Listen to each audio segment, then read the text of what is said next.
Las noticias, protagonistas y tendencias del momento.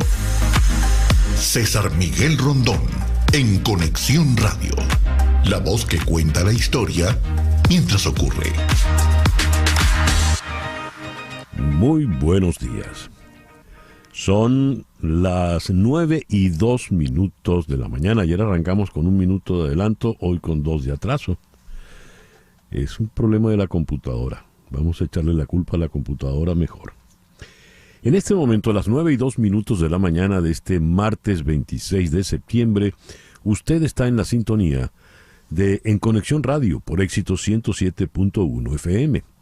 Usted también nos puede, la radio del sur de Miami, Territorio Éxitos. Usted también nos puede escuchar en su teléfono celular con la aplicación Actualidad Media Group. Esa aplicación usted la puede descargar de manera gratuita en su celular. Y también nos puede sintonizar por éxito107.com, donde recibo el saludo de Saed Abón desde Orlando, Florida. Juan Bautista González desde una Caracas con predicciones atmosféricas de tormentas dispersas y concentradas en la política. José de Villa desde Maracaibo. Doña María Alicia Sifontes tan consecuente desde la Sultana del Ávila, Caracas. Guillermo Lozada en Johns Creek, Georgia. Fernando Andrade en Barquisimeto, Estado Lara. Carlos Ramírez en La Serena, Chile. Edgar Bravo en Madrid. Chere Ramos Graterol, igual, feliz día para ti, Chere, en Caracas. Rubén Núñez nos saluda desde Lima. Un abrazo, Rubén. Ani Galvis, Mimón y Ani Amran en Bogotá.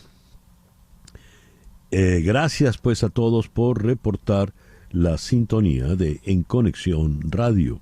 En Conexión Radio es una producción de Floralicia Anzola para Éxito 107.1 FM. Muy buenos días, Floralicia. Muy buenos días a todos, a César, por supuesto a todos nuestros oyentes y a quienes trabajan con nosotros en el estudio. Laura Rodríguez está en la producción general. Muy buenos días, Laura. Muy buenos días a todos. En Madrid, encargada de la producción informativa, está Mariel Sofía Rodríguez. Buenos días, Mariel Sofía. Saludos, muy buenos días a todos. Jesús Carreño en la edición y montaje. Carlos Prato está en los controles. Buenos días, Carlos. Buenos días, César. Ante el micrófono, quien tiene el gusto de hablarle es César Miguel Rondón. En el santoral cristiano hoy es el día de San Cosme. Felicitaciones a los Cosme. San Damián, igual felicitaciones a los Damián y a las Damianas. San Esteban de Rosano y San Eusebio de Bolonia. En el calendario astrológico de Enrico Mariani tenemos a la luna todavía creciente en Acuario y a partir de las 8:18 de la noche entrará en Piscis. De Piscis hablamos mañana. La luna de Acuario es la luna de la tecnología, es la luna ideal para todo, propicia para todo lo que tiene que ver con la computación, la informática, todas estas cuestiones tecnológicas. Es también luna de sorpresas y es la luna propicia para los amigos. Luna creciente en Acuario, a partir de las 8:18 de la noche, creciente en Piscis. Sol en Libra, este martes 26 de septiembre del año 2023. Hoy es el Día Internacional para la Eliminación Total de las Armas Nucleares, una iniciativa impulsada por la Organización de Naciones Unidas con el claro objetivo de lograr el desarme nuclear a nivel mundial. La primera vez que la ONU tocó el tema del desarme nuclear fue en la primera resolución emitida por la Asamblea General en el año 1946, un año después de Hiroshima y Nagasaki. Hoy también es el Día Mundial de la Salud Ambiental. Es el Día Mundial de la Prevención del Embarazo No Planificado en Adolescentes. Es el Día Mundial de la Anticoncepción, con la finalidad de generar conciencia en la población acerca de los métodos anticonceptivos disponibles para prevenir embarazos no deseados, enfermedades de transmisión sexual y controlar la natalidad. Nuestra agenda para el día de hoy vamos a iniciarla en Caracas con Víctor Amaya, editor de Tal Cual, a propósito de la reunión que se efectuó ayer entre el Consejo Nacional Electoral y la Comisión Nacional de Primarias. En Ciudad de México vamos a conversar con la politóloga Milka Ramírez. ¿Por qué van a deportar inmigrantes indocumentados de la frontera con el nuevo acuerdo al que llegaron Estados Unidos y México? En Lima vamos a conversar con el periodista Suriel Chacón. ¿Por qué se teme la presencia del niño Guerrero, el líder del Tren de Aragua, allá en el Perú? En Madrid, hoy en día tumultuoso en el Congreso español, vamos a conversar con Ángel Expósito, el de la linterna de la COPE, porque hoy debería producirse la investidura del nuevo gobierno español. Alberto Núñez Feijóo habló durante hora y media, un discurso muy principista, muy sólido, y veremos ahora qué ocurre. Se opuso abiertamente a la amnistía, la ley de amnistía que quiere llevar adelante Pedro Sánchez para lograr así los votos de los independentistas, Carles Puigdemont, por ejemplo. En Los Ángeles vamos a conversar con Hernán Molina para abordar con él el viaje de Biden a Michigan para unirse a la manifestación sindical de los trabajadores automotrices. Con la cineasta Mireia Vilanova vamos a hablar de qué dice el acuerdo tentativo que pone fin a la huelga en Hollywood, que viene ahora.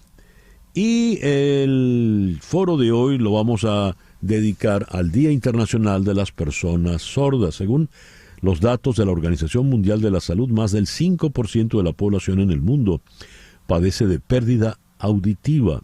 Esto equivaldría a 446 millones de personas, de las cuales 432 millones son adultos, 34 millones niños. Lo vamos a tocar en Caracas con Juan Ángel de Gouveia, presidente de la Confederación Sordos de Venezuela, y esta entrevista la vamos a hacer con un intérprete simultáneo, porque el señor pues no es sordo. Y vamos a conversar en Buenos Aires con la doctora Ana Carolina Binetti. Ella es la jefa del servicio de otorrinolaringología en el Hospital Británico de Buenos Aires. Cuando reparamos en las efemérides del día de hoy, 26 de septiembre, tenemos que en 1687 la Acrópolis de Atenas fue atacada por el ejército veneciano que intentaba expulsar a los turcos. Consecuencia, dañaron irreparablemente hasta el sol de hoy el Partenón. El 26 de septiembre de 1789, Thomas Jefferson es nombrado primer secretario de Estado de Estados Unidos. John Jay fue el primer presidente de la Corte Suprema. En 1830, Panamá se separa de la Gran Colombia. En 1897 nace Giovanni Montini. El cardenal Montini se convertiría en el Papa 262 de la Iglesia Católica, adoptando el nombre de Pablo VI. Fue coronado el 21 de junio de 1963, murió en el 78, sucedió a Juan XXIII y decidió continuar con el Concilio Vaticano II. Hoy cumple 67 años Linda Hamilton, que fue muy famosa por las películas de Terminator, cuando ella era la esposa del director, James Cameron.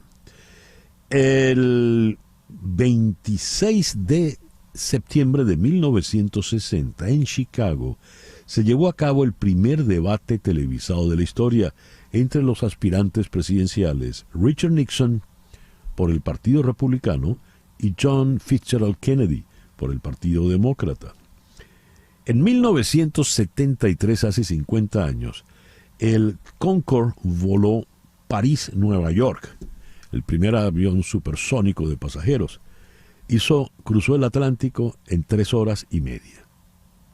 ¿Qué tal? Hoy está cumpliendo 42 años Serena Williams. Y el 26 de septiembre de 1999 se fundó el Grupo de los 20, el G20.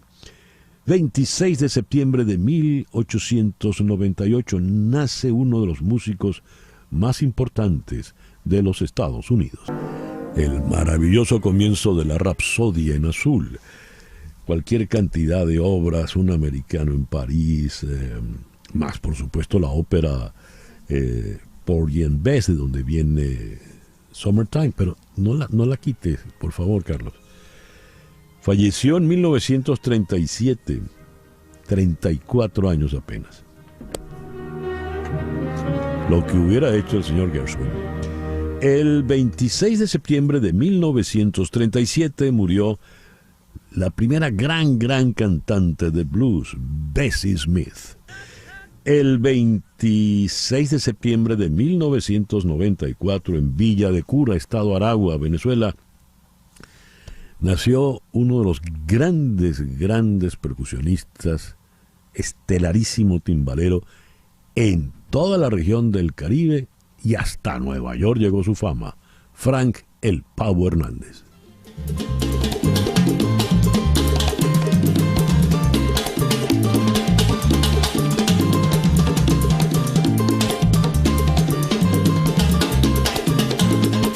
Era respetadísimo por todos: Tito Puente, Manio Kendo, Maico Yasso, Ulpiano Díaz, Orestes Varona, entre los cubanos. Todos admiraron y aplaudieron al gran Pavo Hernández. Eso es bravo Pavo, que le compuso nada menos que Aldemaro Romero.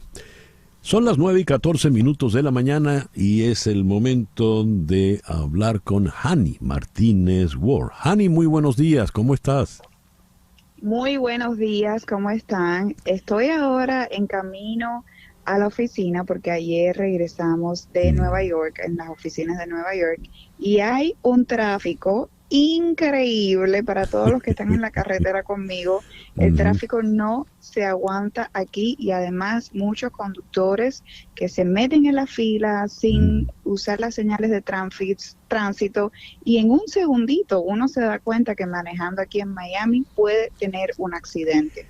Por eso es que les recordamos que nuestro número de teléfono no tiene que, si usted lo oye aquí, tiene que estar guardado ahí en un papelito, si usted es como old fashion de la escuela vieja, en la guantera, o si no, lo tiene que guardar ahora mismo en el celular.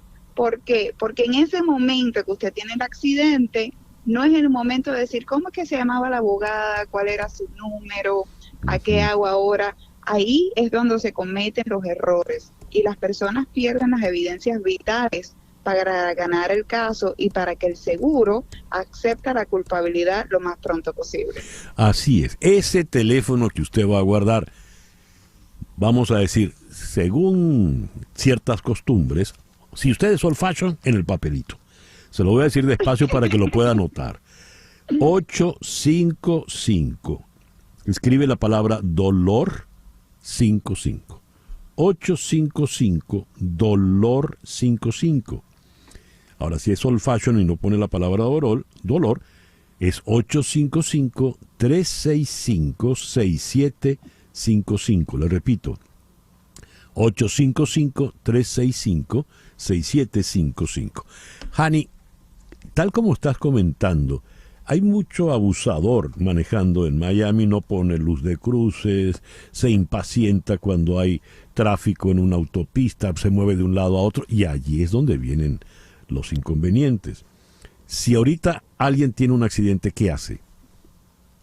Bueno, si en este momento tiene un accidente, hay 3 pasos esenciales que usted tiene que hacer. Número 1, llame al 911 y quédese en la escena, haga su reporte de policía. Número 2, tome fotos y videos de la escena del accidente. Y bueno, no solamente de su carro, pero del carro de la persona culpable, súper importante. Y número 3, llámenos desde la escena del accidente, porque hay cosas, cada accidente es diferente. Si usted está en una bicicleta, si le pega a un camión, si estaba manejando para Uber o para Lyft, todas estas cosas requieren pasos adicionales. Por ejemplo, si usted es conductor de Uber, marcar en la aplicación, hay un botoncito que dice reportar un accidente, tomar fotos, meterla en la aplicación. Así que es súper importante, llamarnos desde la escena del accidente es el tercer paso que usted nunca puede dejar de hacer, porque además de todo no le cuesta un centavo llamarnos, no le vamos a cobrar nada ni al principio ni al final, así que ¿por qué no tener asesoría legal desde la escena del accidente? Y si no se paga ni al principio ni al final, ¿quién paga? Porque siempre hay que pagar algo, Hani. No paga absolutamente nada. ¿Por qué? Porque nosotros nada más representamos la víctima, nosotros nunca representamos al culpable, y el seguro del culpable es el que paga todos los gastos después de un accidente. Muy bien. Repito los teléfonos. 855-DOLOR-55. 855-DOLOR-55, que equivale a 855-365-6755. ¿Algo más, Hani? Eso es todo. Muchísimas gracias. Gracias, y que llegues a tiempo a la oficina, Hani. Muchas gracias. Hani Martínez Ward, abogada de accidentes. 8:19. El editorial con César Miguel Rondón. Alberto Núñez Feijóo ha hablado en el Congreso de los Diputados y ha dado el discurso de investidura, como si en efecto fuese a asumir la presidencia del gobierno español. Entendamos la crisis. Feijóo ganó las elecciones pasadas. Su partido, el Partido Popular, ganó las elecciones. Sin embargo, como se trata de un gobierno parlamentario, no presidencialista, al presidente lo elige es el Congreso, no el voto directo de los ciudadanos. El Partido Popular no obtiene todos los votos para poder decidir: este señor va a ser el presidente, léase Alberto Núñez Feijóo. Ante eso, Pedro Sánchez, quien es el actual presidente del gobierno en este momento en funciones, porque su periodo ha concluido, aspira a mantenerse allí en el Palacio de la Moncloa. Para mantenerse, tiene que coquetear, y he aquí la paradoja, seducir a los partidos extremistas, los partidos nacionalistas, por ejemplo, Junts per Catalunya, que dirige el prófugo de la justicia Carles Puigdemont, que quieren nada menos que acabar con el Estado español. Y ahí es donde está la ironía. Para preservar el gobierno del Estado español me voy a aliar con quien quiere acabar con el Estado español. En rigor, un disparate. Pero eso es lo que está ocurriendo en España. En su discurso de investidura, Feijóo habló durante casi 2 horas, criticó duramente la ley de amnistía que propone Sánchez. Esa ley de amnistía permitiría la libertad y una suerte de borrón y cuenta nueva para todos los prófugos de la justicia, incluido el polémico señor Puigdemont. En circunstancias normales, luego de su discurso, Núñez Feijóo sería investido ya presidente del gobierno. Pero todavía no se procede a la votación, vienen ahora las intervenciones de los diputados y la intervención, por supuesto, de Pedro Sánchez. Veremos qué ocurre.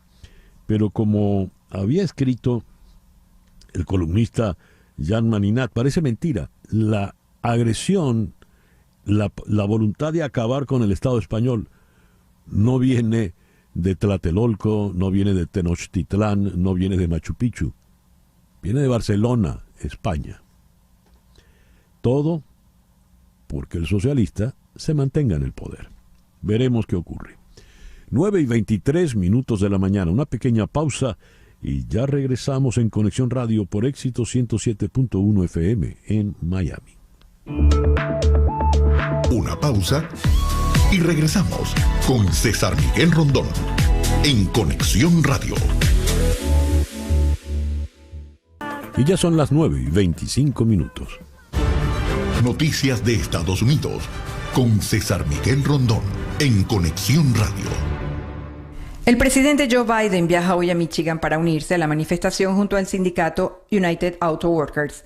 La administración Biden está promocionando el viaje como un esfuerzo para mostrar solidaridad con los miembros de ese sindicato en huelga contra los 3 grandes fabricantes de automóviles de hace 2 semanas. Esta medida es significativa, ya que los presidentes, incluido el propio Biden, se han negado anteriormente a meterse en disputas sindicales para evitar la percepción de que están tomando partido en cuestiones en las que las partes negociadoras a menudo están involucradas en litigios. Según Bloomberg, los negociadores republicanos y demócratas del Senado están acercándose a un acuerdo sobre una medida de gasto a corto plazo destinada a evitar un cierre del gobierno. Si el Senado puede aprobar el proyecto de ley provisional y enviarlo a la Cámara, el presidente Kevin McCarthy enfrentará una decisión difícil sobre si celebra o no una votación con los conservadores de extrema derecha que amenazan con destituirlo. Estados Unidos tachó este lunes de inaceptable el ataque con cócteles Molotov contra la embajada cubana en Washington y aseguró que está en contacto con el personal de esa legación. El ataque, tal y como informó la Cancillería cubana, se produjo el domingo por la tarde cuando un individuo lanzó 2 cócteles Molotov contra la legación diplomática.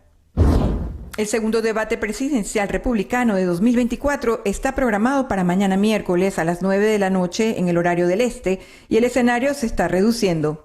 El Comité Nacional Republicano anunció quiénes participarían: el gobernador de Florida, Ron DeSantis, la ex gobernadora de Carolina del Sur, Nikki Haley, el senador de Carolina del Sur, Tim Scott, el empresario Vivek Ramaswamy, el ex vicepresidente Mike Pence, el ex gobernador de Nueva Jersey, Chris Christie, y el gobernador de Dakota del Norte, Doug Burgum.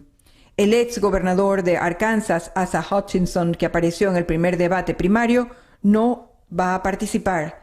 Donald Trump, el favorito para la nominación republicana de 2024, tampoco lo hará. 9:28. Lo que ocurre en Venezuela con César Miguel Rondón en Conexión Radio. Tras una reunión ayer lunes entre los rectores del Consejo Nacional Electoral y los representantes de la Comisión Nacional de Primaria, se acordó que desde hoy se llevará a cabo una mesa de trabajo mixta que evaluará el alcance del apoyo técnico para la elección del próximo 22 de octubre. Elvis Amoroso, director del CNE, presidente del CNE, expresó que, cito, fue una reunión muy profesional de intercambio y se acordó instalar una comisión mixta entre el CNE y la plataforma unitaria para comenzar a discutir a partir de este 26 de septiembre todos los aspectos técnicos que corresponden a un proceso electoral y con toda la logística y la parte integral que se necesita para apoyar esta denominada plataforma unitaria que tiene un proceso interno de su primaria en los próximos días. Fin de la cita de Amoroso. Por su parte, Jesús María Casal, presidente de la Comisión Nacional de Primaria, señaló que esta comisión técnica buscará verificar las condiciones en las que se podría solicitar la asistencia técnica. Cita textual. No se informó si se discutió la inhabilitación de los candidatos a la primaria por la Contraloría General de la República, o qué pasaría con los centros de votación, los votantes en el extranjero y la posibilidad de un recuento paralelo de los votos.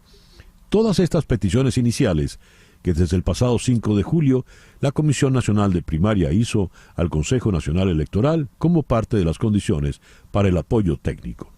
Luego de leído lo anterior, tal como me llegó la noticia,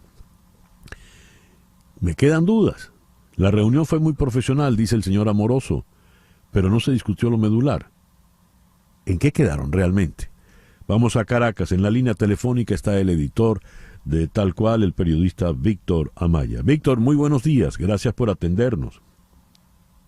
Buenos días, César. Muchísimas gracias por la invitación. ¿Qué información manejas de lo que realmente ocurrió allí y ¿Qué va a pasar de ahora en adelante?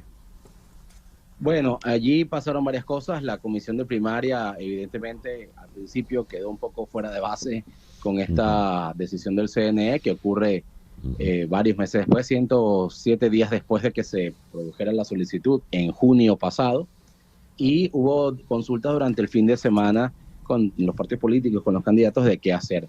En la reunión de este lunes, los planteamientos que llevó allí la comisión de primaria, que fueron planteamientos, no fueron respondidos porque eso se discutirá en esa comisión mixta técnica que se instalará a partir de hoy para conversar los aspectos.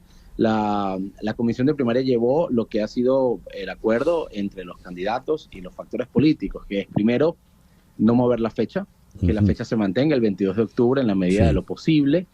Segundo, no cambiar las reglas del juego que ya la primaria activó, en el sentido de que participan inhabilitados, en el sentido de que hay una votación que tiene que considerar a los inscritos en el extranjero, en el sentido de que hay una fecha establecida el 22 de octubre y un cronograma que se está cumpliendo de aquí a allá. Incluso algunas fuentes nos decían que dentro de esa reunión el propio Elvis Amoroso decía que, bueno, que porque esa era una de las principales preocupaciones, ¿no? Si en el proceso se involucra el CNE puede avalar un procedimiento técnico, una primaria que incluya a candidatos inhabilitados que igual no se podrían inscribir ante el CNE. Bueno, al parecer, Elvis Amoroso dijo en un comentario informal, digamos, dentro de la reunión, que el CNE en esta oportunidad no se metería en eso, porque esto es una elección o un evento privado, de carácter privado, de unos partidos políticos que están escogiendo un liderazgo, y que el CNE lo pudiera tomar de esa manera. Pero veremos cuáles son las consecuencias de eso. Lo que quiere la comisión de primaria es que el CNE habilite centros electorales. Esa es la preocupación principal. Es la ubicación de los centros electorales, incluso por encima del tema de máquinas y tal. Es sobre todo el uso de centros electorales formales que puedan comunicarse abiertamente dónde van a estar y con una protección en ese sentido. Pero que además eso se ciña al cronograma que ya camina por parte de la comisión de primaria y que no se extiendan los tiempos. Por lo menos esa es la aspiración de la comisión de primaria al día de hoy. Y con relación a los centros electorales, ¿se adelantó algo, Víctor? Es que la primera reunión, la verdad es que fue mucho más como para decir, estamos acá y están dispuestos vamos a revisar los aspectos que ya la comisión había solicitado. La comisión lo que solicitó en junio pasado fue el acceso a centros electorales, el acceso a mesas para poder activar la primaria en todo el país. Se hablaba de unos 5.000 centros electorales que sirvan nucleados para estas primarias. También en un principio se habló del uso de la máquina para facilitar el escrutinio y poco más, la verdad. Entonces, de esos aspectos, la reunión no abordó detalles técnicos específicos, sino la posibilidad, la apertura de que esto se conversara, y en ese sentido comienza a instalarse una comisión técnica. La de ayer fue más una reunión, vamos a llamarla diplomática política, en ese sentido, de las aspiraciones de la comisión. Muy bien. Víctor, muchísimas gracias por estos minutos en esta mañana. Un saludo, César, a ti y a tu equipo. Gracias. Víctor Amaya, editor de Tal Cual desde Caracas. Sigo con las noticias relativas a Venezuela. Una cultura predominante de miedo, desconfianza y autocensura ha creado el régimen de Maduro, y esto ocurre antes de un periodo electoral. Eso ha dicho la Misión Independiente sobre Venezuela, esta vez en su exposición oral ante el Consejo de Derechos Humanos de Naciones Unidas en Ginebra. Allí la señora Marta Valiñas, la presidenta de la misión, dijo: entre el 1 de enero de 2020 y el 31 de agosto de 2023 se investigaron 43 nuevos casos que involucran violaciones de derechos humanos contra 72 personas.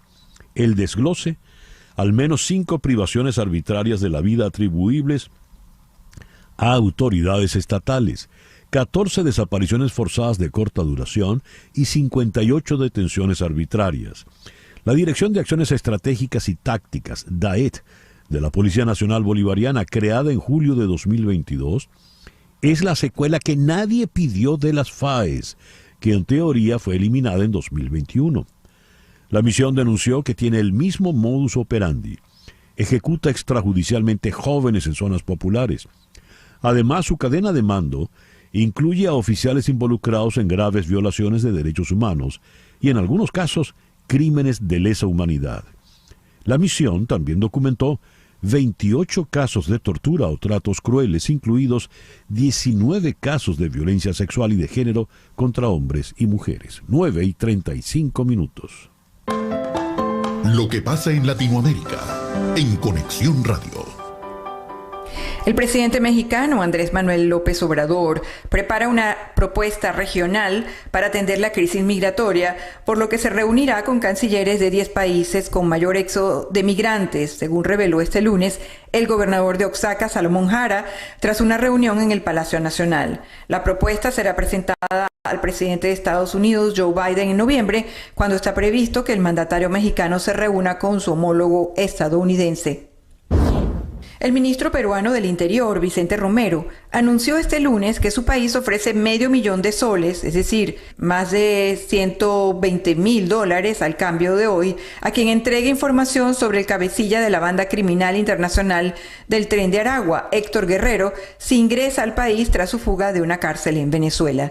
Consultado sobre el anunciado ingreso de Guerrero en el programa de recompensas de la Policía Nacional, el ministro confirmó que ya está en el nivel de recompensas en ese momento. La Fiscalía de Colombia presentó ayer lunes una acusación por enriquecimiento ilícito y lavado de activos contra Nicolás Petro Burgos, primogénito del presidente Gustavo Petro, por lo que el hijo del mandatario irá a juicio. La entidad informó en un comunicado que radicó el escrito de acusación ante los juzgados penales del circuito especializados de Barranquilla en contra del señor Petro Burgos por los delitos imputados y que un togado designará al juez que llevará el proceso. Es ante este juez que la Fiscalía General de la Nación presentará todas las pruebas que posee en el respectivo juzgamiento. La Fiscalía informará oportunamente sobre otras medidas jurídicas que se pretenden adoptar. 9:37. Las noticias del otro lado del mundo, en Conexión Radio.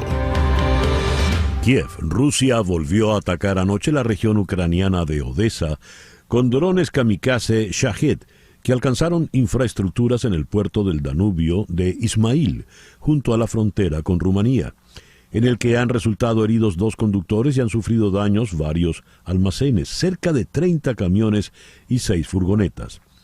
Las defensas antiaéreas han funcionado con intensidad extraordinaria.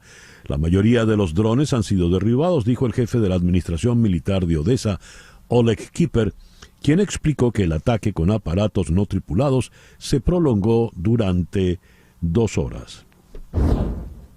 Rusia está buscando volver a unirse al Consejo de Derechos Humanos de Naciones Unidas, según revela hoy la cadena pública BBC. El citado canal de televisión informa que ha tenido acceso a una copia de un documento que Rusia está haciendo circular entre los miembros de Naciones Unidas, en el que les pide su apoyo para que respalden en las próximas elecciones del 10 de octubre. Rusia fue expulsada de ese organismo en abril de 2022, después de que sus fuerzas invadieran a Ucrania.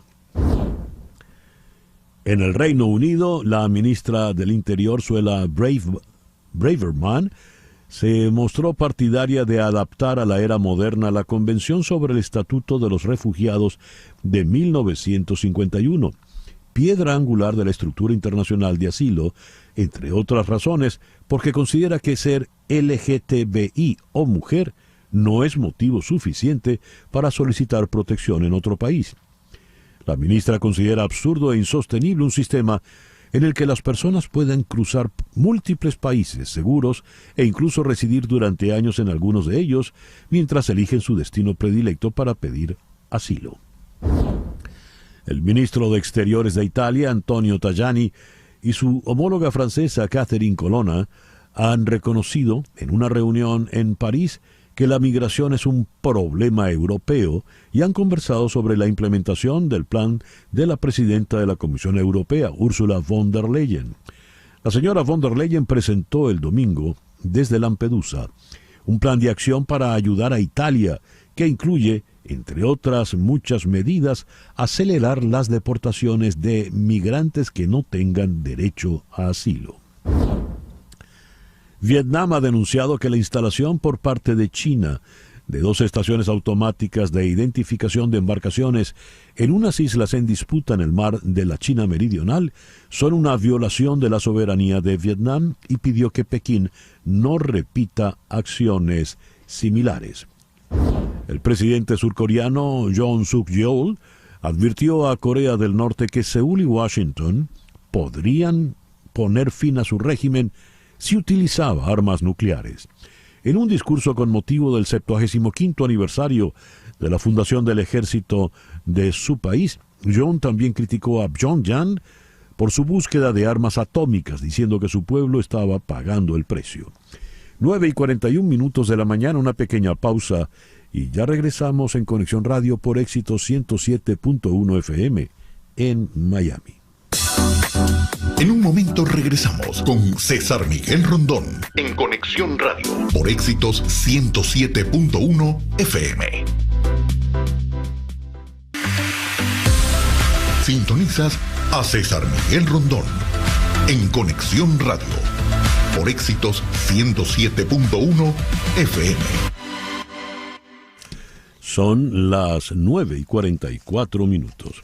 Contratar los servicios de un abogado de inmigración es un asunto serio porque establecerse en Estados Unidos requiere de trámites que debes realizar con abogados con mucha experiencia y conocimiento. Y ese es precisamente el caso de las abogadas de Canelo Fadul Immigration. Especialistas en visas de inmigración, laboral, familiar, humanitarias, entre tantas otras, ellas suman más de 55 años de experiencia, asesorando desde la solicitud de la visa hasta la obtención de la residencia y posterior ciudadanía. Si necesitas asesoría para inmigrar y establecerte en Estados Unidos, llama al 8448-MIGRAR. 8448-MIGRAR, que equivale a 844-864-4727. Di que llamas de mi parte y la primera consulta es gratis. También puedes escribir a inmigraya@canelofadul.com. Canelo Fadul Immigration, reputación, confiabilidad y efectividad. Leo lo siguiente en CNN. Despresurizar la frontera. Esa es la clave del nuevo acuerdo al que llegaron los gobiernos de Estados Unidos y México en un nuevo intento por buscar soluciones a la crisis de migrantes que buscan llegar a la frontera entre los dos países que tienen a los gobiernos de ambas capitales bajo presión y que ha creado una crisis humanitaria sin precedentes en la región. ¿Qué se entiende por despresurizar la frontera? ¿En qué consiste este acuerdo al que han llegado Estados Unidos y México? Vamos a Ciudad de México. Allí está la politóloga Milka Ramírez. Milka, muy buenos días. Muchísimas gracias por atendernos. Muy buenos días, César, a ti y a todo tu auditorio. ¿Qué es despresurizar la frontera? ¿Cómo lo podemos entender? Mira, antes de hablar de este tema de despresurizar, déjame te platico cómo está la situación en México en temas migratorios. La realidad es que desde hace unas semanas tenemos una crisis que algunos expertos llaman crisis migratoria, otros expertos llaman crisis de refugiados.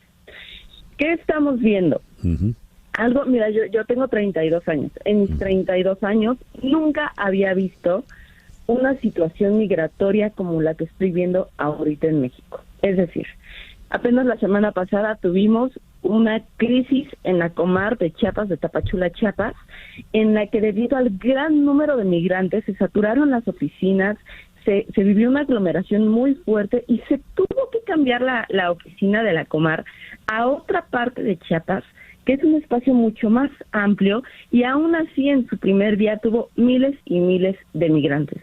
Aquí en la Ciudad de México, que es el centro del país, vamos de sur a norte, aquí en el centro del país, tenemos a migrantes acampando afuera de las terminales de autobuses, tenemos a migrantes durmiendo abajo de los puentes peatonales, tenemos a migrantes pidiendo dinero en los cruces en las avenidas.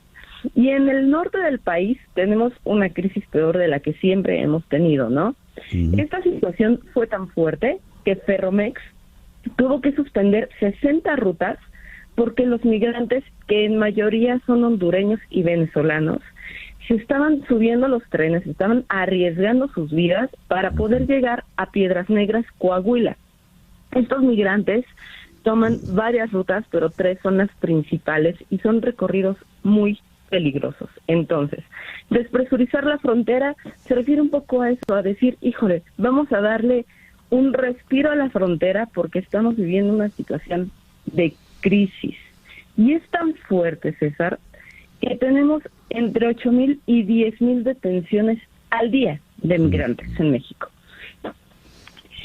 Hablando también de este tema migratorio y de este acuerdo, México se comprometió a 15 acciones. A ver. Entre estas acciones, nuestro país se compromete a llevar a cabo negociaciones con Venezuela, Brasil, Nicaragua, Colombia y Cuba para que cuando estos migrantes estén en México y los regresemos, estos países confirmen la recepción de sus ciudadanos. El retorno se va a hacer desde las fronteras, la frontera de México-Estados Unidos o la frontera sur con Chiapas. También otro de los acuerdos que se hizo con Estados Unidos es que se permitirá a los agentes de la patrulla fronteriza que expulsen a los migrantes a través del puente internacional de Ciudad Juárez. Otro de los acuerdos es que se va a mantener comunicación entre el gobierno de Chihuahua y el CBP para que se entreguen a los migrantes que son expulsados desde Estados Unidos, que va un poco en concordancia con el punto anterior. También se van a establecer puntos de control a lo largo de toda la ruta ferroviaria de Ferromex y se van a realizar intervenciones de vías férreas y carreteras. Este tema de los trenes, César, es impactante porque si uno ve los videos, que hay muchos en redes sociales, vemos a estas bestias de metal y vemos de verdad miles de migrantes que desde el momento en el que están ahí parados ya están arriesgando su vida porque están a los costados de las vías férreas, pero también hay migrantes que están dentro de las vías férreas. Dios. Entonces, de verdad es un problema muy, muy fuerte. También otro de los puntos es que van a habilitar albergues de puertas abiertas en Ciudad Juárez para atender a las personas migrantes, especialmente a niñas, niños y adolescentes. Y mira, este es otro punto muy importante, César, y es que el perfil migrante también ha cambiado. O sea, antes el estereotipo del migrante era, ya sabes, el hombre de familia que se tenía que ir para sostener a la esposa, a los hijos. Y hemos visto con el paso del tiempo que ya no solamente migran los hombres, ¿no? Ya migran también mujeres y migran niños no acompañados, que aunque siempre ha pasado, estas cifras han sido cada vez más grandes. Te voy a dar un ejemplo. Nada más de enero a julio de este año, más de 60,000 niños cruzaron el tapón de Darién, que es una de las rutas más peligrosas migratorias, que es un tramo muy, muy complicado, muy peligroso de selva, que conecta América del Sur con América Central. ¿Y lo cruzaron solos, Milka? ¿Niños solos? Solos. Ajá, entre niños solos y acompañados esta cifra es global, pero la crisis de los niños no acompañados es también muy, muy fuerte. O sea, tenemos que tomarla en cuenta porque son niños que arriesgan su vida. Nada más, por ejemplo, en México, ahora sí, niños totalmente solos tenemos 7,000. O sea, hay 7,000 menores migrantes en México que llegaron solos, que se arriesgan a violaciones, que se arriesgan su vida, que se arriesgan, bueno, una infinidad de situaciones muy complejas, ¿no? Sí. Entonces, es importante también tomar en cuenta esto. O sea, cuando hablamos de migrantes no hablamos solamente de hombres, hablamos de mujeres embarazadas, hablamos de niños acompañados y no acompañados. Un perfil que cada vez se hace más fuerte. Y por otro lado, todas estas personas que llegan a México, y duele decirlo porque soy mexicana, pero algo de lo que se queja mucho es que tristemente en nuestro país los agentes migratorios les roban, les quitan sus pertenencias. Estaba escuchando una venezolana que muy enojada decía, es que ¿por qué nos hacen esto? Solamente somos migrantes, nosotros no somos delincuentes, que buscamos una mejor condición de vida porque desnudan a los niños y a las mujeres. Entonces, este tema migratorio, esta crisis que tenemos ahorita en México es lo que quiere, es lo que con este acuerdo se pretende como aliviar, ¿no? Por eso se habla de despresurizar la frontera. Tenemos miles de migrantes, no solamente en la frontera, en todo el país, pero pues van hacia el norte. ¿Qué hacemos? ¿Cómo le hacemos para que no sigan arriesgando su vida, o sea, para salvaguardar sus derechos lo más posible, y otra, para que ya en el tramo fronterizo, pues no se arriesguen atravesando, por ejemplo, el río Bravo, ¿no? Que es una cosa tremenda la cantidad de personas que mueren en ese trecho. Milka, nos has dado un relato realmente desgarrador, conmovedor. ¿Qué decirte? Y qué decirte como venezolano, lo que uno puede sentir al oír un testimonio como el que nos acabas de dar. Te agradezco mucho que nos hayas atendido esta mañana, Milka. Muchas gracias a ti, César. Milka Ramírez es politóloga, es periodista y nos habló desde Ciudad de México. Increíble que en parte del acuerdo es devolverlos, por ejemplo, no sé si López Obrador hablará con Delcy Rodríguez, ¿sabes? Y entonces los devuelven a Venezuela. Y esa venezolana, a la que desnudaron, y dice, ¿por qué me hacen esto? Si yo lo que soy es migrante, estoy buscando una vida mejor. La devuelven, ¿no? Todo el esfuerzo en salir. Dios, qué pena. Son las 9:55 de la mañana. Las noticias de este momento en Conexión Radio. ¿Qué noticias tenemos en este momento, Flor Alicia? Un niño de 10 años descubrió accidentalmente una rara combinación de huellas de dinosaurio cuando jugaba junto a un río en la ciudad china de Luzhou, Sichuan, centro. Informaron hoy medios locales. Los fósiles, que se encuentran en piedra arenisca roja, que quedó expuesta tras las intensas lluvias recientes en la zona, se corresponden con las huellas de un ejemplar adulto y una cría de dromeosauro, y con las de un dinosaurio saurópodo, según expertos citados por el diario Global Times. Esta combinación de huellas de entre 10 y 40 centímetros de longitud es de gran importancia por lo inusual, según afirmó el profesor Xin Lida, adscrito a la Universidad de Geociencias de Pekín. Según Xin, el dinosaurio saurópodo es bastante único y el hallazgo de su impronta es una rareza no solo en China, sino en todo el planeta. Además, el experto consideró que la combinación de los dos tipos de huellas proporcionará datos importantes sobre el ecosistema en el que vivieron y la fauna presente en esta zona en aquel momento de la historia. Muchísimas gracias, Flor Alicia. Me río porque esa noticia que acaba de leer Flor Alicia es buena para un examen de locución, ¿no? Con esa cantidad de nombres raros. Son las 9:56. Leyendo las noticias de América Latina desde Lima, tuvimos esta.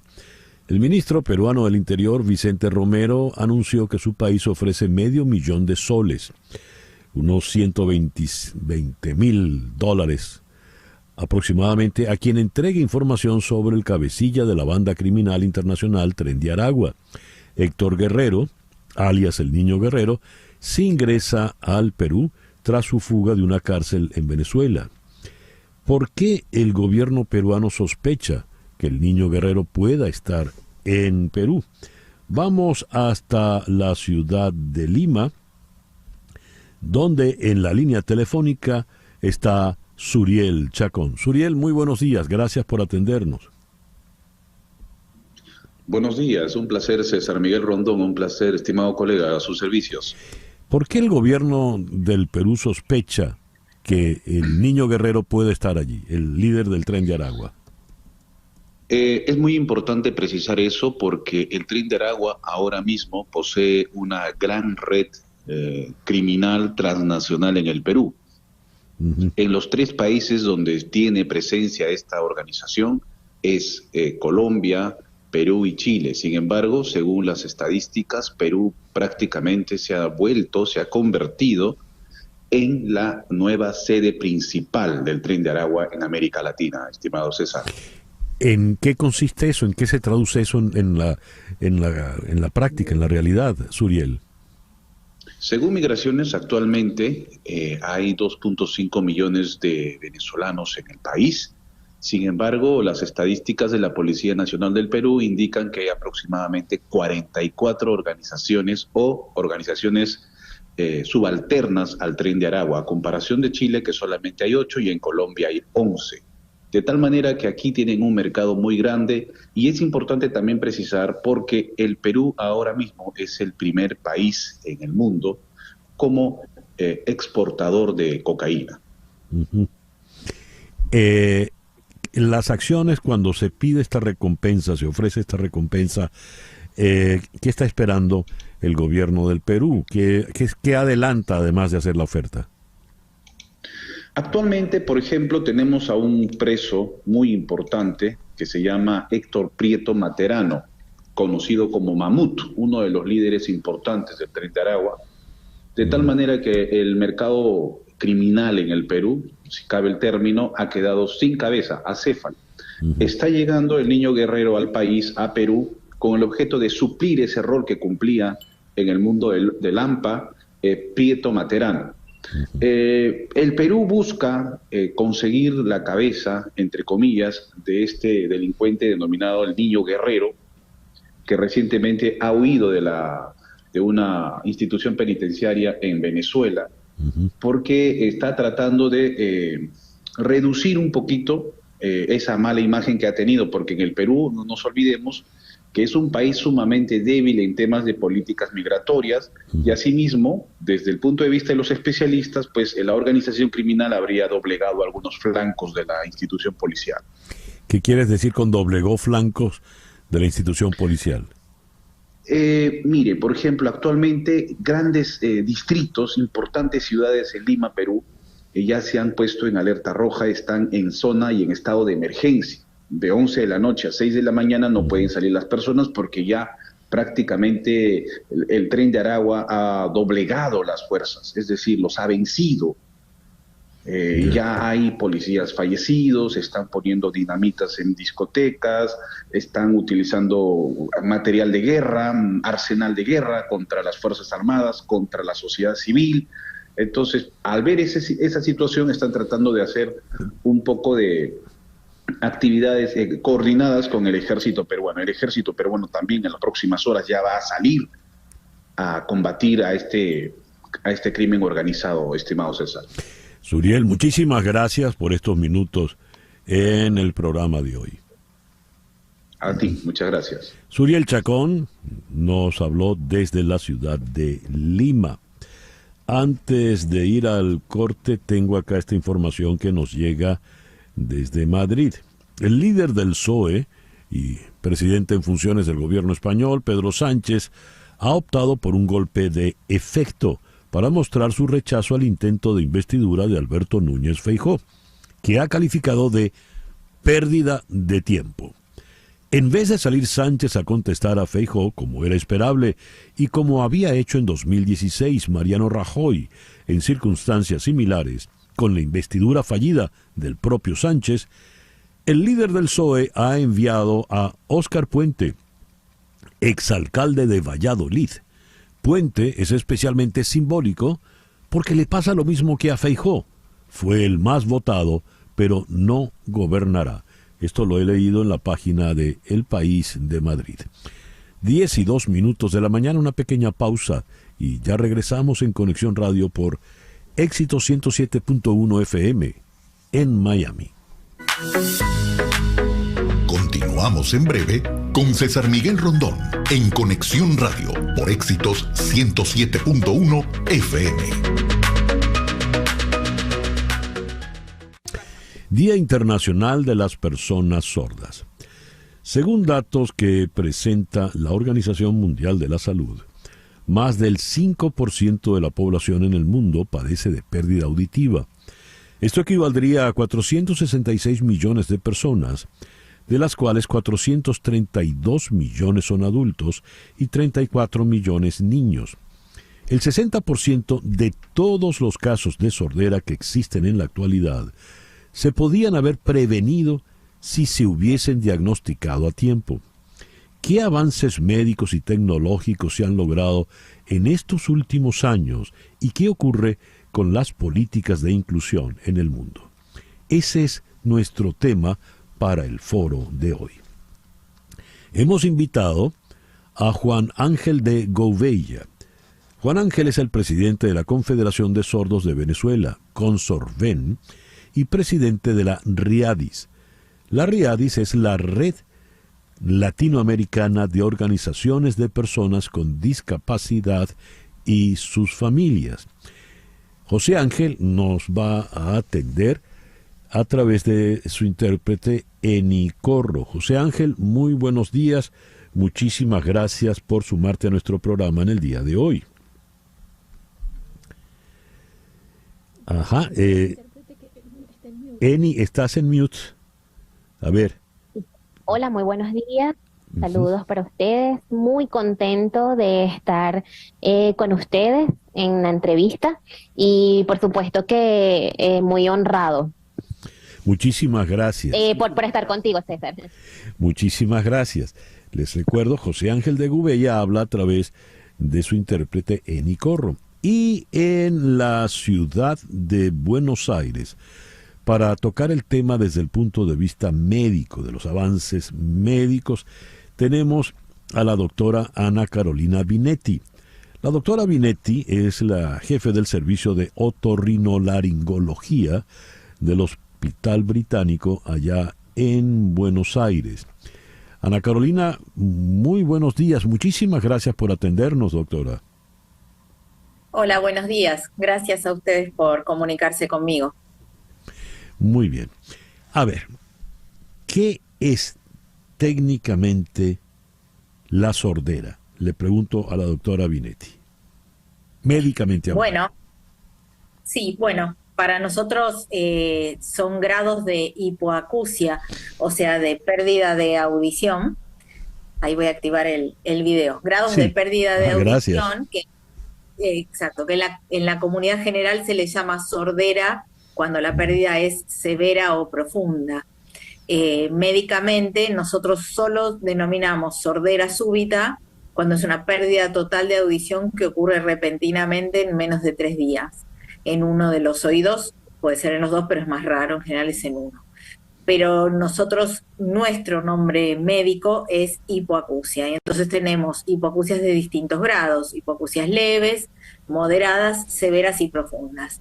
Y dependiendo de los grados y las frecuencias que afecten, es la dificultad comunicacional que esto podría generar a la persona que las padece.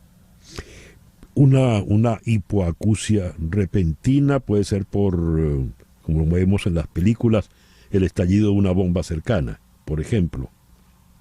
En ese caso se trata de un trauma acústico. Los daños que pueden ocurrir por un estallido, también puede ocurrir cuando estalla alguna parte del oído por un barotrauma, que son los traumas cuando uno bucea y sobre todo cuando tiene que descomprimir para salir, a veces descomprime mal y estalla una parte del oído y puede generar una hipoacusia. Ahora, la denominada hipoacusia súbita, que tiene ese nombre, sudden deafness, para todo el mundo, lo que hace es que se pierde repentinamente la audición en menos de 72 horas y la causa es desconocida por definición. Lo que se sabe actualmente es que en general son de causa viral ese tipo de hipoacusia. Podría también ser una lesión vascular. Vamos a conversar entonces con José Ángel de Gouveia, vamos a obtener su testimonio directo. José Ángel, ¿desde cuándo padeces la hipoacusia, como dice la doctora, la sordera? Y bueno, mis padres son sordos igual que yo, así que en mi familia está el gen sordo y yo nací siendo sordo. Interesante la explicación que da la doctora Ana, porque desde muy pequeño yo he sido sordo y aprendí a utilizar la lengua de señas, que es el idioma natural de las personas sordas, y desde muy pequeño comencé a adquirirla y fui desarrollando mi lenguaje. Hay ciertas enfermedades como la rubiola que también influyen mucho en el tema de la sordera o de la hipoacusia. Y aproximadamente unos 300 o 37 millones de personas según la OMS también, mencionan que hay muchas personas sordas que no tienen acceso a lo que es la educación bilingüe o lo que es la accesibilidad. Entonces, desde mi experiencia, las personas sordas, a pesar de tener el déficit auditivo, somos personas iguales que todas las demás personas que componemos la sociedad, solo que con una barrera comunicacional que se puede subsanar a través del uso de los intérpretes de lengua de señas. En este caso es lo que estamos haciendo con José Ángel de Gouveia.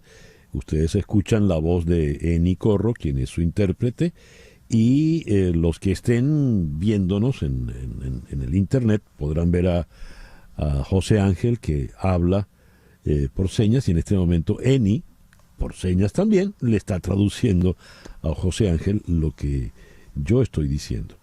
Entiendo, José Ángel, por lo que cuentas, al venir de una familia de sordos, padre y madre, tienes el gen, y eso te hizo desde muy pequeño ya prepararte para enfrentar el mundo con esta carencia.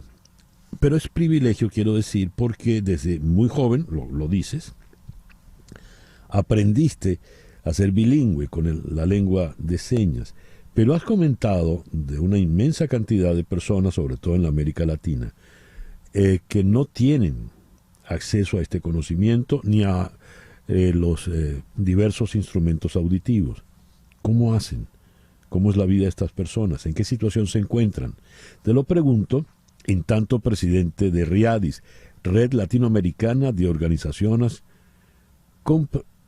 de Personas con Discapacidad y sus familias. Por favor, José Ángel. Y este es un tema interesante porque las personas sordas, es importantísimo que desde que nacen siendo sordos, los bebés, en este caso cuando son oyentes, que no son sordos, ellos comienzan a escuchar, a tener estímulos auditivos desde muy pequeños, y en los primeros 5 años se apropian de su lengua. Y luego aprenden lo que es la escritura y también aprenden lo que es la lectura. Sin embargo, con un niño sordo es muy distinto, porque ya al nacer sordo o adquirir la sordera a muy pequeña o a muy corta edad, necesitan adquirir y desarrollar su lengua de señas, que es la lengua materna. Y luego el idioma español, en este caso acá en Venezuela, sería nuestra segunda lengua. Por eso se habla de lo que es la educación bilingüe, que tiene que darse desde muy temprana edad también. Y este es un proceso en el que interviene el Estado, intervienen las políticas públicas, interviene el apoyo de los padres, de las familias. Y acá en Latinoamérica, lamentablemente, el sistema de protección, el sistema educativo, el sistema de las políticas públicas, carece de lo que es la detección o el diagnóstico temprano, que era parte de lo que tú comentabas al inicio de la introducción del foro. Es importantísimo que lo que son las ayudas técnicas como los implantes y también los implantes cocleares sean alternativas que puedan usarse, pero después de desarrollar y ayudar a los niños y personas sordas a desarrollar su idioma materno. Incluso la oralización, la modulación, para que las personas sordas aprendan a pronunciar palabras, también son ayudas alternativas para fomentar la comunicación. Sin embargo, a nivel médico, una de las grandes soluciones a las que se ve desde el primer punto de vista es el implante coclear, que es una ayuda técnica bien delicada a la que se someten muchos sordos.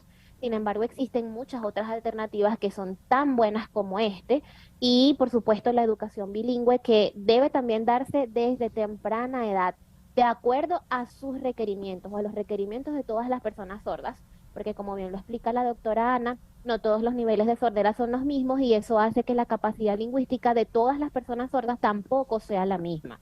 Entonces, esto es de acuerdo al grado de comunicación que puedan desarrollar. Y pues nada, así se puede lograr incluso un desarrollo y una profesionalización de las personas sordas.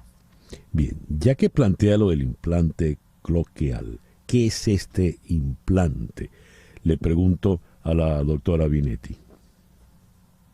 Es una tirilla de electrodos que se ingresa a través de una ventana, o sea, la cóclea es una estructura de hueso que tiene 2 ventanitas que dan hacia el oído medio. La cóclea es el oído interno, es donde están las neuronas que digamos, traducen las ondas sonoras en información neuronal. Entonces, cuando tienen un daño en esas neuronas, lo que se coloca a través de una de esas ventanitas es una tira de varios electrodos que entran en la cóclea. Y después eso tiene un adaptador externo que se coloca bajo la piel, atrás de la oreja, y eso se puede conectar a una computadora. Entonces, con una computadora se van activando o desactivando los electrodos para que la persona pueda después utilizarlo sin la conexión a la computadora y que la activación de cada electrodo signifique una transducción de determinadas frecuencias sonoras como normalmente la cóclea lo haría. Si nosotros desarmamos la cóclea de una persona y la extendemos, esa doble espiral que tiene con forma de caracol, tiene una tonotopía, tiene una distribución de frecuencias sonoras como si fuese un piano. Entonces lo que se busca es colocar en esas 2,5 espiras esa tirita de electrodos y después activar o desactivar los electrodos de acuerdo a la situación en que quedaron colocados. Entonces lo que hace es que genera una nueva transducción de la onda sonora que proviene del exterior y la persona puede escuchar o volver a escuchar en caso de que hubiese perdido completamente la audición, siendo alguien poslingual, o sea, alguien que ya había tenido en su vida un periodo en el que había escuchado normalmente y había desarrollado el lenguaje y después pierde la audición, entonces ahí recupera. O en el caso de una persona que nunca escuchó porque tiene algún problema coclear bilateral o una hipoacusia genética, y en este caso empieza por primera vez a estimular este sentido, el de la audición. ¿Y cómo es lo que se oye a través de este implante cloquial? Música, palabras. Exactamente, claro. Se oye la palabra, se oye la música. Es algo que para nosotros, cada vez que encendemos un implante en un bebé, un niño pequeño que nunca escuchó, la expresión facial de escuchar la música por primera vez es muy interesante, o sea, es hermoso, más que muy interesante, es hermoso ver la alegría que les da esa sensorialidad que vuelven, ¿no es cierto?, que logran tener y que no habían tenido nunca, y pueden escuchar el lenguaje. Lo que pasa es que las personas, supongan que uno pierde por completo un oído y el otro tiene audición conservada, y yo voy a poner un implante en el oído que perdí completamente para la audición. Entonces, la audición nos dicen que es diferente en la calidad auditiva a lo que es la audición natural, pero con un entrenamiento logran volver a recuperar una audición de alta calidad en cuanto a capacidad de discriminar música y palabras. Lleva un entrenamiento, por supuesto. Claro. Me gustaría oír ya estamos sobre la hora, pero me gustaría conocer la opinión de Juan Ángel de Gubella a propósito de todos estos implementos, porque no solo es el implante coclear, sino que hoy por hoy tenemos cualquier cantidad de aditamentos que en algunos países se pueden encontrar en farmacias sin necesidad de prescripción. ¿Qué tanto ha cambiado esto? Me gustaría oír la opinión ya a manera de conclusión de Juan Ángel de Gubella, presidente de la Confederación Sordos de Venezuela. Juan Ángel.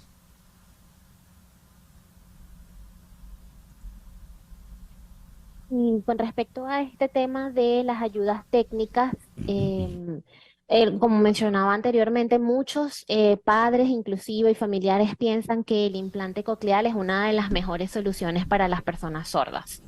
Y como tú mismo mencionas, no, existen otras alternativas que son bastante funcionales y que pueden ayudar bastante al desarrollo lingüístico de la persona sorda. Tenemos el conocimiento de que muchas personas sordas que han recibido el implante coclear pues no han tenido la mejor funcionalidad como se esperaba desde el principio. y desde la Confederación y desde las organizaciones de personas con discapacidad a las que representamos, hemos visto muchísimos casos y, por supuesto, el hecho del uso o no de los implantes cocleares es algo que siempre se deja a la decisión de los familiares, pero siempre con la prioridad de que para las personas sordas también es de vital importancia la educación bilingüe. Por ejemplo, en mi caso yo tengo muy buena lectura labial y tengo muy buena pronunciación, muy buena modulación y nunca he sido usuario de un implante coclear. Puedo hablar bastante bien tanto en español, modulando, como en mi propio idioma, que es la lengua de señas. Entonces, es cuestión de diferenciar las características de todas las personas. Por eso te menciono que no todas las personas sordas son iguales, así que no hay una solución genérica para todos los sordos. Lo más importante es garantizar la comunicación de acuerdo a los requerimientos y necesidades particulares de cada persona sorda, ¿sí? Entonces, esto es algo importantísimo de evaluar, porque la gran mayoría de las personas sordas se sienten muy identificados con lo que es la lengua de señas autóctona de su país.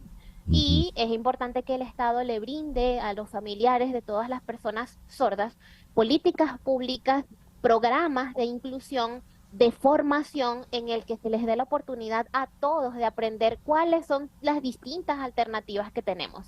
De hecho, existe una convención internacional sobre los derechos de las personas con discapacidad que es muy buena, es de verdad digna de seguir todo lo que allí se muestra, porque es a nivel internacional y se habla acerca de las personas sordas también y de todo lo que es el nivel lingüístico de las personas sordas, que va de la mano con la discusión actual que hay de la ley integral de atención a las personas sordas. Entonces, de verdad que es bien interesante articular estos marcos y tratados internacionales con lo que es nuestro marco legal. César, muchísimas gracias de verdad por la oportunidad y por estar acá junto con la doctora Ana en esta entrevista. Gracias a ti, gracias a Juan Ángel por habernos acompañado y habernos dado toda esta información tan interesante y valiosa. Y gracias a Eni, quien es su traductora, su intérprete, que mientras ella iba hablando, pues los que pueden verlo en el internet, pues Juan Ángel iba dando todas las señas del caso. Y allá en Buenos Aires, muchísimas gracias a la doctora Ana Carolina Binetti. Gracias, doctora. De nada, muchas gracias a ustedes por interesarse en estos temas que son tan, pero tan importantes. Gracias. Ana Carolina Binetti en Buenos Aires y Juan Ángel de Gouveia en Caracas. El reloj indica 10:25 de la mañana, una pequeña pausa y ya regresamos en Conexión Radio por Éxito 107.1 FM. En un momento regresamos con César Miguel Rondón en Conexión Radio por Éxitos 107.1 FM.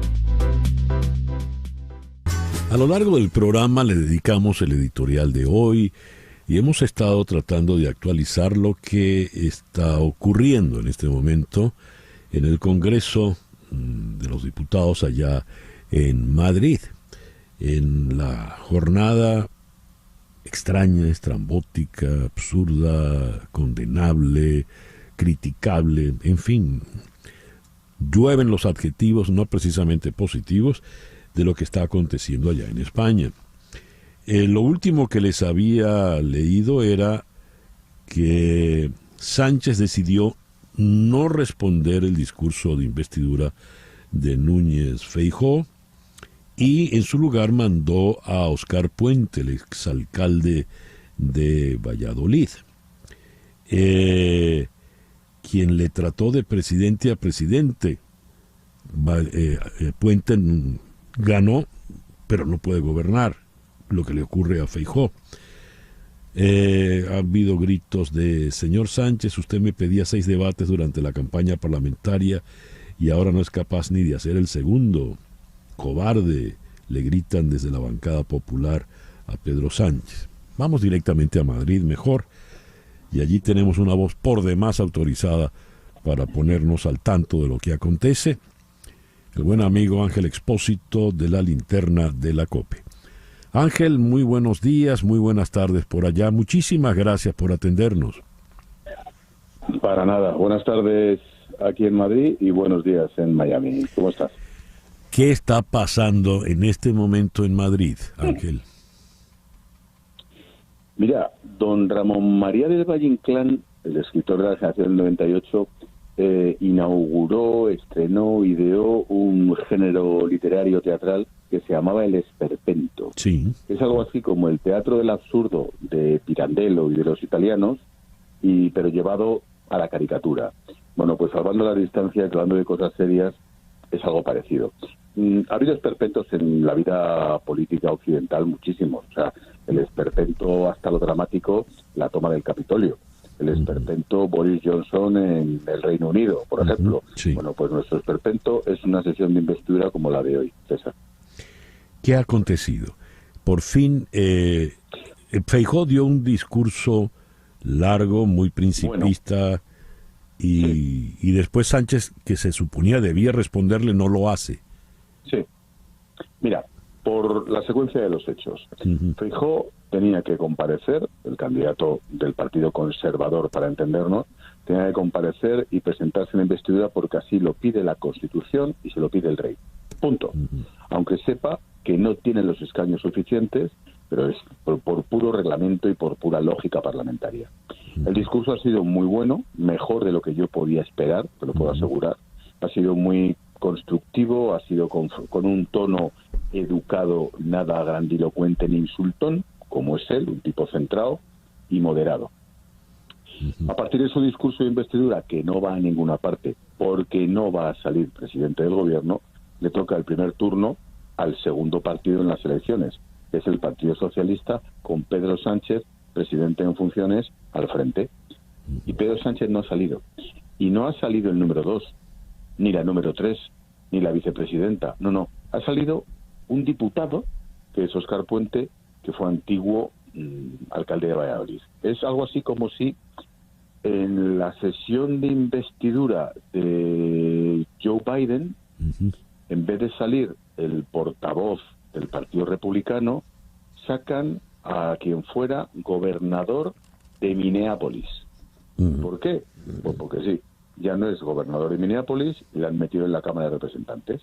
Entonces va y le sacan. Es un tipo con un tono bastante insultón, bastante faltón y que ya no es ni alcalde de su pueblo.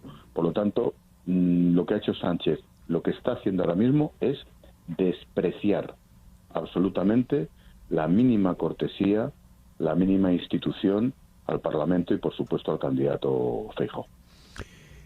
El discurso de Feijóo fue muy firme en el caso de la amnistía propuesta por los socialistas. A efectos de nuestro público, ¿qué es lo que está en juego con la llamada amnistía y cuál es el rol del señor Puigdemont en todo esto? Mira, cuando dices a efectos de nuestro público, te refieres a nuestro público en Miami. Exactamente, sí. En el estado de Florida, en Estados Unidos. Bien. Imagínate que aparece mañana un partido en Alaska, digo Alaska por buscar un córner de la nación, ¿vale? Y que proclama la independencia, porque gobierna, es el gobernador de Alaska y proclama la independencia. El Tribunal Supremo de Estados Unidos le dice, ¿qué estás haciendo? Esto no puede ser. Los detiene y proclama otra vez la Constitución de los Estados Unidos de América sobre Alaska, porque no se puede independizar un Estado porque sí. Pasan los años y a los culpables de ese levantamiento, el actual presidente Joe Biden se asocia con ellos y les amnistía. ¿Para qué? Para que le den el voto en la Cámara de Representantes. Eso es lo que está pasando. Ni más ni menos. Es inconcebible en una nación normal, democrática, en un Estado de Derecho, y eso es lo que está pasando aquí en España. Punto. A ver, luego de todo esto, del esperpento que has definido, Ángel, ¿qué viene? El señor Sánchez permanecerá en la Moncloa, y si permanece, ¿cómo puede ser su gobierno? ¿Aló? Sí, pero es que no me sale un sin Dios. Aquí diríamos un sin Dios, o diríamos un carajal, o diríamos un absoluto disparate. Pero es que es así. O sea, después de la investidura fallida de Feijóo, el rey tiene que proponer al segundo. El segundo es Sánchez.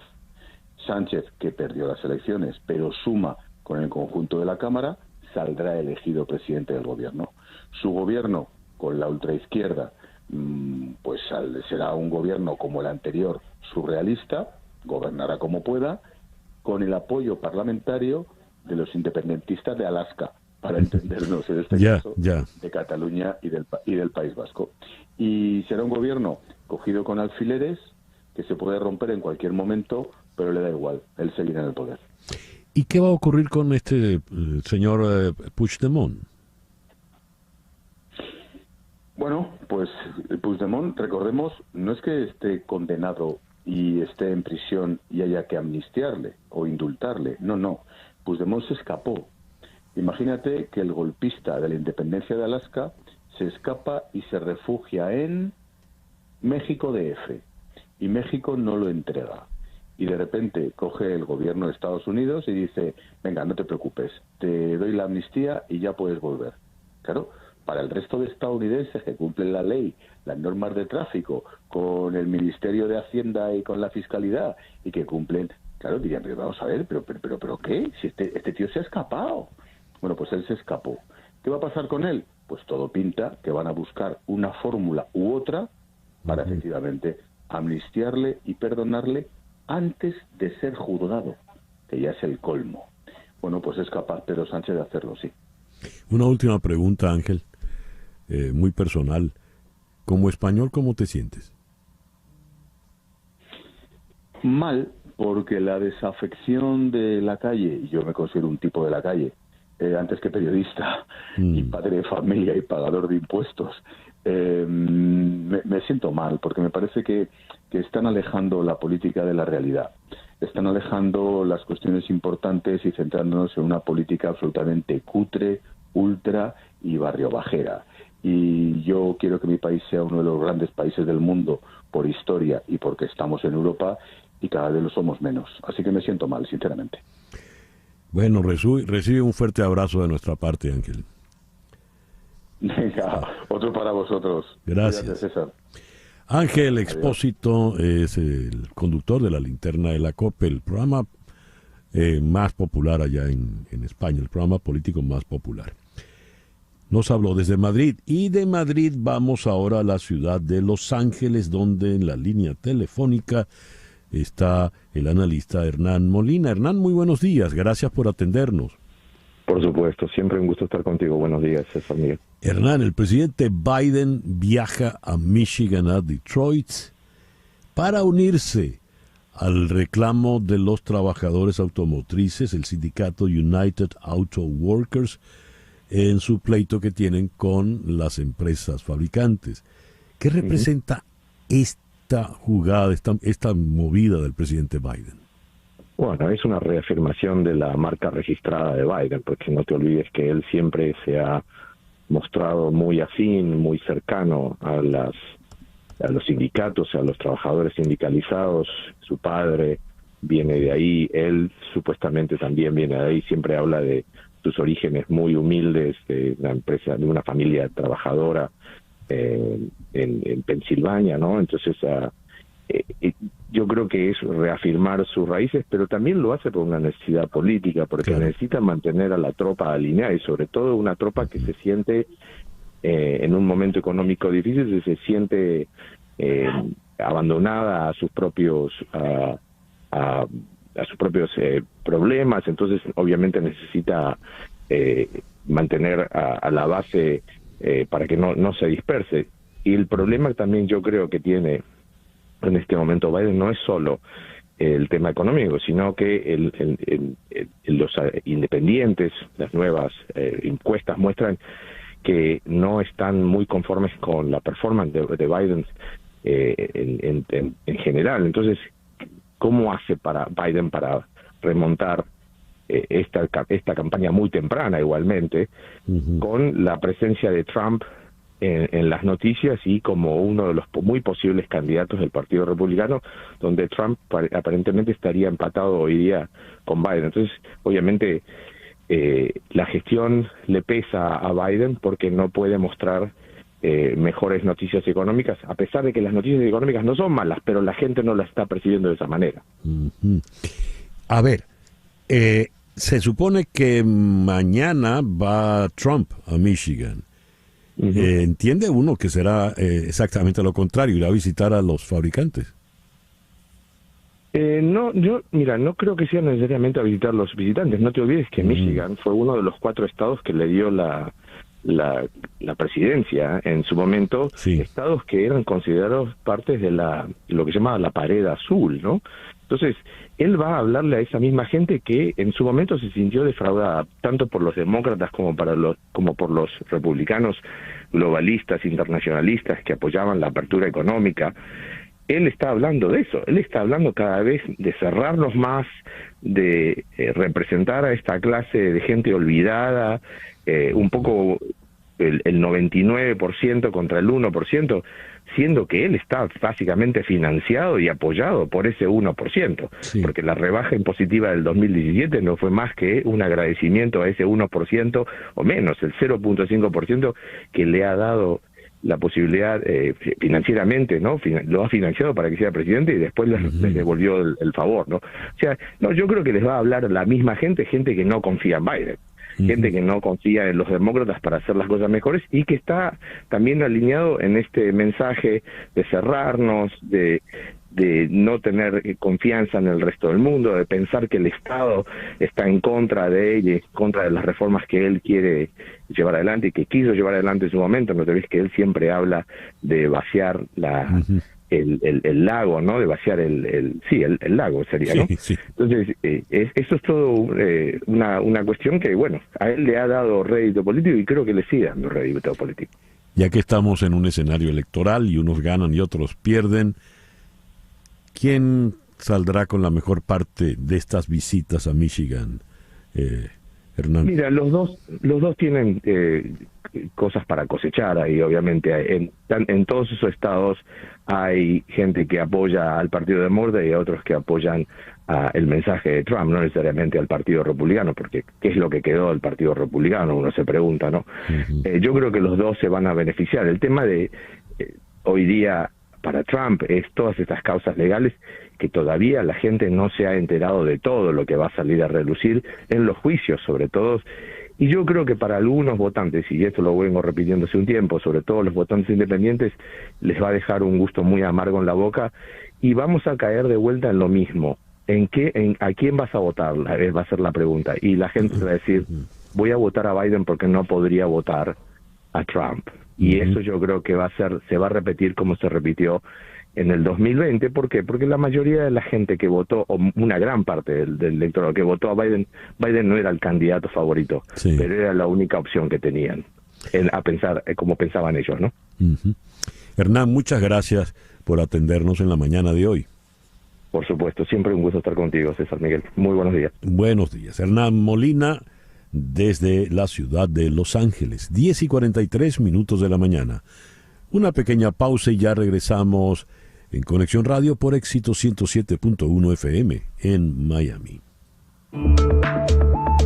Una pausa y regresamos con César Miguel Rondón en Conexión Radio.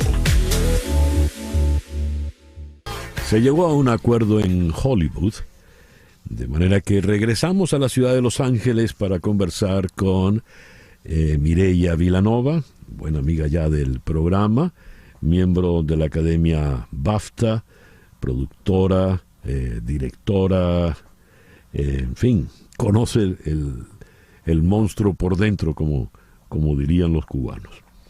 Mireya, muy buenos días, muchísimas gracias por atendernos. Hola César, muchas gracias a ti. Se ha suspendido la huelga ya. ¿A qué acuerdo se llegaron? Pues aún no se sabe exactamente. Bueno, la huelga aún no está suspendida. Lo que está suspendido es el ticketing, son las protestas delante de los estudios. Ajá. La huelga sigue en pie hasta que los miembros acaben de votar el contrato al que se ha llegado. Aún no se saben los detalles del contrato. Se llegó justo al acuerdo pues el domingo por la noche.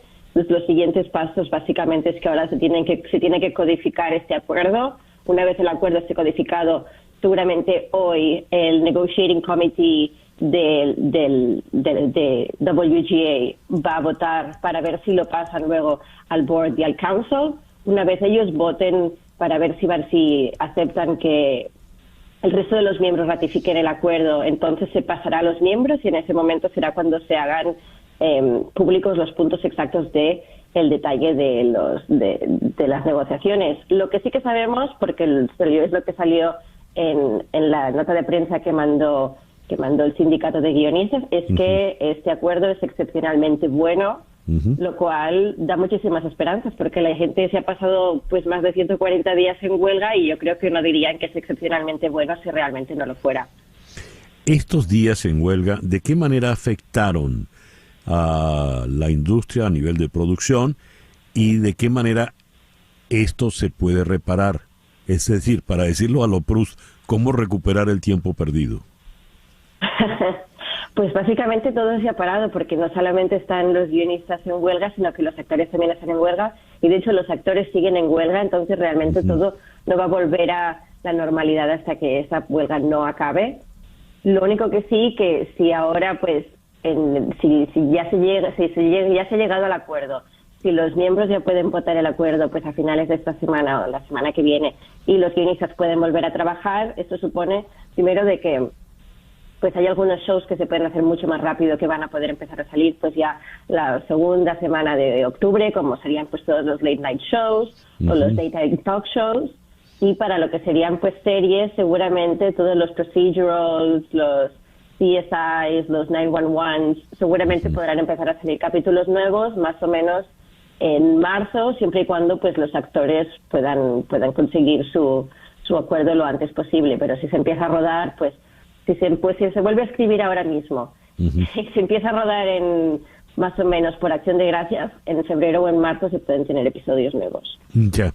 A ti como miembro del sindicato te llega la orden así puntual. Ya puedes volver a escribir, Mireia.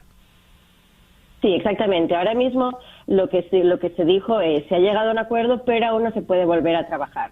Cuando ya sea que el board y el council permitan que los miembros vuelvan a trabajar preventivamente antes de que se haya ratificado el acuerdo, o si dicen que se tiene que esperar a que se ratifique el acuerdo para volver a trabajar, entonces será cuando todos los guionistas puedan volver a trabajar. Pero eso se espera que sean pues en los próximos días, porque si hoy ya vota el council y el board y se pasan los puntos luego a la membresía, yo creo que eso a finales de la semana que viene o a finales de esta semana o a principios de la semana que viene ya podrían volver a trabajar. Si se contabiliza, ¿cuánto es la cuantía de pérdidas que tuvo Hollywood por la huelga solo de los escritores, sin incluir los actores? Pues lo leí en algún sitio, creo que son cientos de millones, lo cual para muchos de los guionistas les pareció como una jugada absurda realmente de los estudios, porque al final lo que ellos estaban pidiendo a nivel de subidas salariales era simplemente una pequeña parte de lo que han acabado perdiendo los estudios por culpa de la huelga, y que además luego han conseguido sus subidas salariales muy probablemente. Entonces, y aparte, y no solamente es lo que han perdido los estudios, sino también es lo que ha perdido la economía pues de California, que al final tiene un porcentaje altísimo de gente que trabaja en el entretenimiento, porque no solo es que los guionistas dejan de escribir, es que claro, si los guionistas no escriben y los actores no actúan, entonces no hay rodajes, entonces toda la gente que vive, que no son ni actores ni guionistas, que viven de eso, tampoco pueden trabajar. Ya, por supuesto. Bueno, Mireia, deseosos de que vuelvas a sentarte a escribir. Ojalá sea pronto. Muchas gracias. Gracias, Mireia, por atendernos en la mañana de hoy. Mireia Vilanova es escritora, productora de cine y televisión, ha trabajado en Netflix, es miembro de BAFTA, la Academia de Cine británico. 10:52 de la mañana. Las noticias de este momento en Conexión Radio. Y ya para cerrar, ¿qué noticias tenemos, Flor Alicia? La reducción del hielo marino de la Antártida alcanzó un nuevo mínimo este año y los científicos dicen que el culpable es el cambio climático. En su mayor extensión, el hielo marino cubría menos de 17 millones de kilómetros cuadrados, el área más pequeña en casi 45 años de registros satelitales.